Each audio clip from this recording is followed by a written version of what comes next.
Salam kabar baik. Hai, ketemu lagi dengan saya Ruli Larasati di YouTube channel kabarbaik.id. Hari ini saya ditemani oleh Bapak. Saya Louis Jangon. Ya, Bapak adalah. Dan akhir-akhir ini banyak membantu di Pusat Pastoral Kuskupan Agung Jakarta. Oke, dan juga Bapak Louis Jangon ini adalah salah satu koordinator dari kabarbaik.id ya Pak ya. Nah, hari ini spesial Kita ngomong kita apa? akan membahas soal sesuatu yang kontroversial. Wow, masih seru nih ya. Pada tahun 2013 ketika Paus Fransiskus ini terpilih, beliau ini melakukan ritual pembasuhan kaki yang tidak biasa, ya kan? Ada orang yang kemudian menganggapnya itu sepertinya kurang layak deh dilakukan oleh seorang paus, gitu kan ya. Dan pembahasan ini memang akhirnya membuat sebagian kita jadi geger. Wah, ini bener atau enggak? Kita jadi ribut sendiri. Nah, sebelum kita masuk ke situ, saya pengen tahu dulu. Jadi sebenarnya bagaimana sih persisnya kita umat Katolik itu memaknai model pelayanan paus? Oke. Nah, kalau tindakan Paus Fransiskus itu yang kita lihat selama ini adalah dia membasuh kaki, itu kan viral ya. Membasuh kaki ada pria, ada lansia, ada narapidana, ada orang yang bukan Katolik, ada disabilitas, ada juga yang wanita, gitu kan? Ada juga yang wanita. Jadi itu saya kira bahwa ya sekali lagi Paus sebagai selebaran utama dia mau punya misi apa, mau pewartaan apa terhadap cara yang dia terapkan itu. Jadi sebenarnya Paus sendiri sudah melakukan itu sejak dia terpilih pada hari Kamis Putih pertama dia sebagai Paus tahun 2013 waktu itu ya. Artinya dia sudah melakukan tindakan pencucian kaki untuk orang-orang yang tadi kita bilang itu ya. Dan konon saya kira ada juga yang mengatakan bahwa sejak dia sebagai uskup agung di Buenos Aires waktu itu dia sudah melakukan. Jadi ini sebenarnya hanya kebiasaan yang dia pindahkan dalam fungsi jabatannya sebagai paus. Jadi bagi dia sendiri bukan sesuatu yang patut diomongkan, sesuatu yang bikin geger itu enggak ya? Kemudian di tahun 2018 dia juga gimana tuh?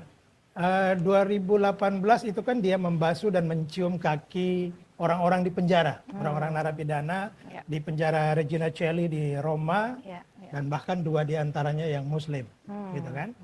Nah, kemudian juga ada yang beragama Katolik, ada yang orang Ortodoks dan sebagainya. Kemudian juga kita lihat bahwa pada tahun ini, pada Kamis Putih 2024 ini, dia juga membasuh narapidana di penjara Rebibbia di kota Roma. Jadi ini saya kira bagi Paus, ya kita nggak tahu dia punya misi apa, nanti akan kita lihat ya dalam refleksi kita dalam dialog kita ini. Iya, berarti pesannya sebenarnya dia ingin menyampaikan apa dengan yaitu mencium kaki dan membasuh kaki orang-orang yang tadi kita anggap yang nggak biasanya tadi yang dipilih. Gimana? Pesannya apa sih? Saya kira bahwa pesannya tetap sama dalam konteks pembasuhan kaki yang kita pahami selama ini, saling melayani, ya. Kemudian bahwa saya tidak lebih tinggi daripada yang lain, kemudian tidak lebih hebat daripada yang lain, bahwa yang besar itu justru harus mengasihi, melindungi, melayani yang lemah. Dan bagi Paus Fransiskus kalau dia melakukan itu kepada orang-orang yang terpinggirkan, orang-orang yang marginal, itu orang-orang yang mengalami kemalangan, orang-orang yang berbeda kelamin, warna kulit, yang nasib yang berbeda, bahkan perilaku tindakan hidupnya yang berbeda. Itu saya kira memberi simbol nyata bahwa gereja Katolik itu melayani secara universal siapapun. Jadi Paus mau mengatakan gereja itu keluar dari kenyamanan yang biasa di dalam pelayanan yang kita lihat selama ini untuk mau menyapa juga orang-orang di luar pagar gereja. Ya, istilahnya pelayanan itu tidak hanya aktif nikmat di dalam gereja, di sekitar altar, tapi juga keluar ke pasar. Artinya di pasar itu kita akan ketemu dengan banyak orang. Dan itu yang saya kira pesan yang juga mau dikatakan oleh Paus Fransiskus. Dan ini juga kaitannya dengan, saya kira masih ada kaitan dengan apa yang disampaikan oleh Konsili Vatikan kedua. Pesan utamanya itu adalah suatu perubahan, suatu pembaruan, suatu aggiornamento. Ya.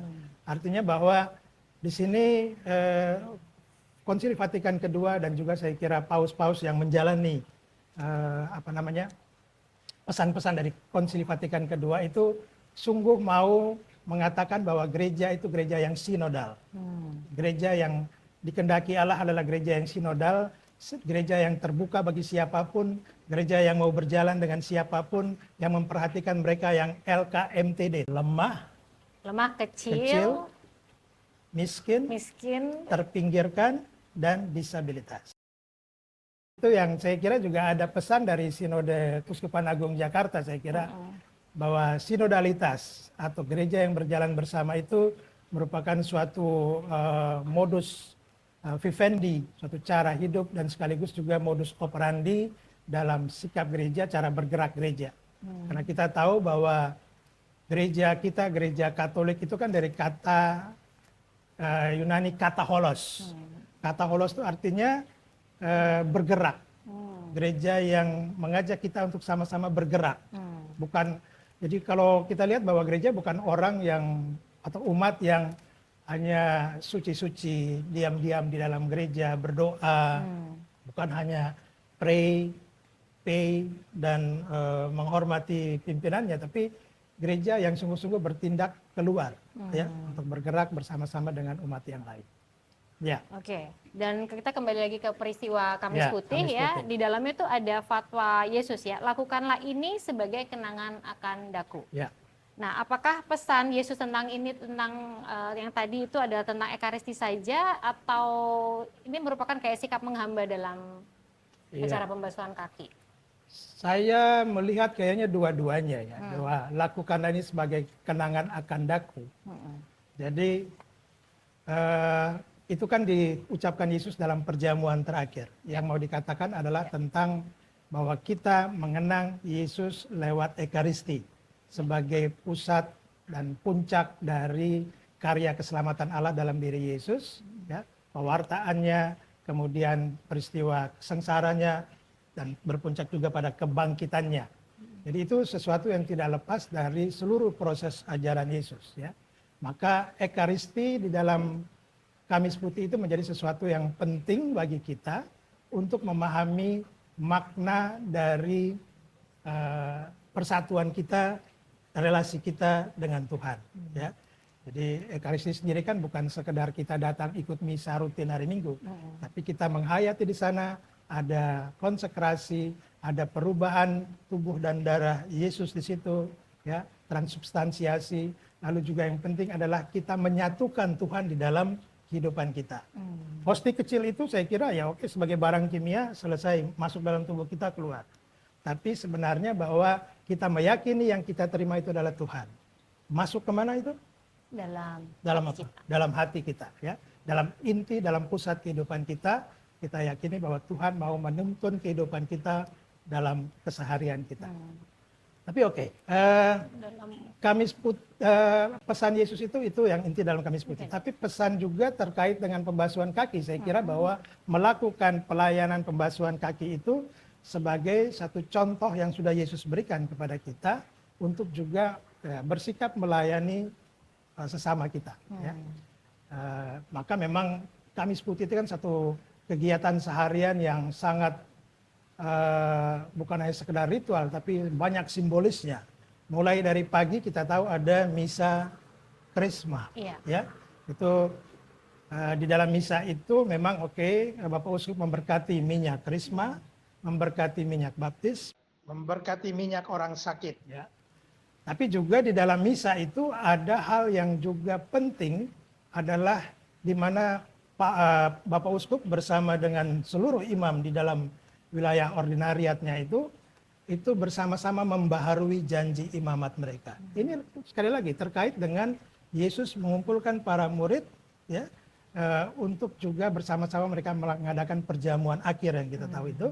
Nah, Bapak Uskup dengan para imam ini mengadakan perjamuan bersama, kemudian juga membaharui janji imamat mereka, ya.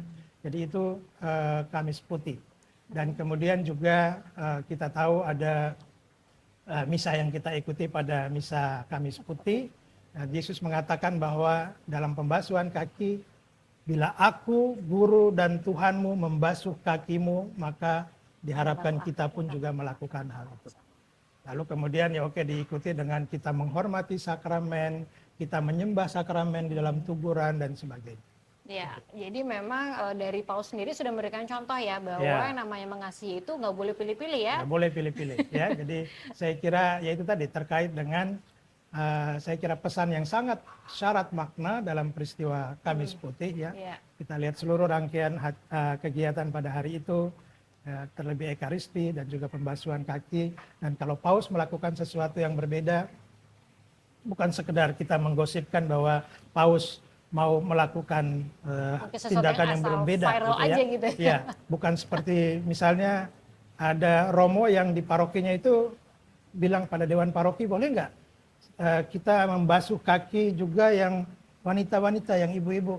Terus ada dewan paroki yang sinis bilang, Romo mau cium kaki ibu-ibu ya, gitu kan. Gitu ya. Oke, tapi itu Paus. Paus boleh ya dalam konteks tadi ada bicara soal bahwa pemilihan orang-orangnya bahwa itu Paus tidak bisa bersalah dalam hal moral dan iman, itu Paus ya, tapi tidak berlaku untuk para uskup, para imam dan sebagainya. Ya, terima kasih untuk teman-teman yang sudah menyaksikan channel Kabar Baik. Jangan lupa untuk share, subscribe, dan like. Dan jangan lupa juga untuk mengikuti Instagram kami, ada di Instagram, TikTok, dan Shorts, namanya juga sama, kabar-baik.id. Dan teman-teman juga boleh untuk terus mendukung kami dengan melakukan donasi, linknya ada di bawah ini, rekeningnya. Dan apalagi yang ingin disampaikan, semoga kita bisa terus memberikan kabar baik untuk teman-teman menjelang kedatangan Paus tanggal 3-6 September mendatang. Salam kabar baik. Salam kabar baik.